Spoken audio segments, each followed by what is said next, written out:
تەنها چەند ڕۆژێکی کەم ماوە لە بەردەم ئەو مۆڵەتەی کە کۆمیسیۆنی باڵای هەڵبژاردن و ڕاپرسی هەرێمی کوردستان دیاری کردبوو بۆ ئەوەی هەڵبژاردنەکانی پەرلەمان بەڕێوە بەرێت کە ڕۆژی 1 نیسان دوایین مۆڵەتە. وتەبێژی کۆمیسیۆنی باڵای هەڵبژاردنش ئاماژە بۆ دەکات ئەگەر تا ئەو ماوەیە پارتەکان نەگەن بەڕێکەوتن ناتوانێت هەڵبژاردنەکان لە کاتی خۆی بەڕێوە بەرێت. ئەگەر فراکسیۆنەکانی پەرلەمان نەگەشتن ڕێککەوتن لەسەر بابەتی ئەنجومەنی کۆمیساران و مەسەلەی هەمواری یاسا هەڵبژاردنەکان بەڕاستی ئێمە وەکو ئەرکێکی خۆمان ڕوونکردنەوەی خۆمان دەبێت بۆ سەرۆکاتی هەرێمی کوردستان، بۆ سەرۆکاتی حکوومەت، بۆ سەرۆکاتی پەرلەمانی کوردستان کە ئێمە بەڕاستی بەرپرسنین لە دواخستنی پرۆسی هەڵبژاردنەکان، چونکە ئێمە پێمان گوتون ئەگەر 6 مانگمان لەبەردەست دابێ و بودجەی پێویست لەبەردەست دابێ و ئەنجومەنی کۆمیساران کارا بکرێتەوە، بەڵام ئێمە دەتوانین هەڵبژاردن لە کاتی خۆیدا بەڕێوە بەرین.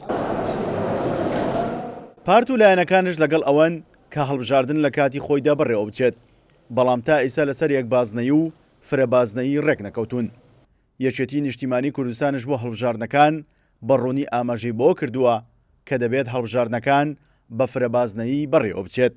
لەگەڵ فرەبازنەین و پرۆژەمان ئامادەیە، پرۆژەمان پێشکەش کردووە کە بۆ 4 بازنەی بێت. لەبەرەوەی فرەبازنەی یەکەم عەدالەتی ناوچەکان پارێزگاکانە پارێزێ و یەکبازنەی ناتوانێت و پارسەنگێ بە تەجروبە بۆمان دەرکەوتووە کە فرەبازنەی ئەتوانێت هەر شارێکی هەرێمی کوردستان نوێنەراتی خۆی بکات لە پەرلەمانی کوردستان.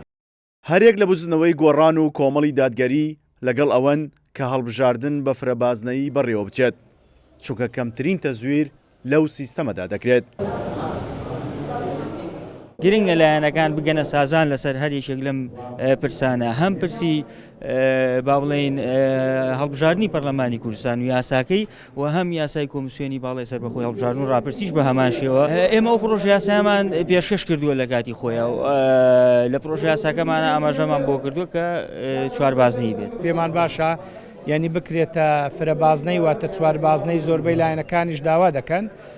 ئەوەی تر مەسەلەی کۆمیسیۆنە، ئەو کۆمیسیۆنێک کە ئێستا هەیە دەکرێت ئەو کۆمیسیۆنە سەرپەرشتی هەڵبژاردننی ئێستا بکە، ئەگەر دەستکاری بکرێت دواتر دەستکاری بکرێت. ئەگەر ئەوەش نەکرێ بە تەکید ئەو کاتە ئەگە سازان نەکرێت لە مابەینی فراکسیۆنەکان لەوانەیە هەڵبژاردن دواب بکەوی.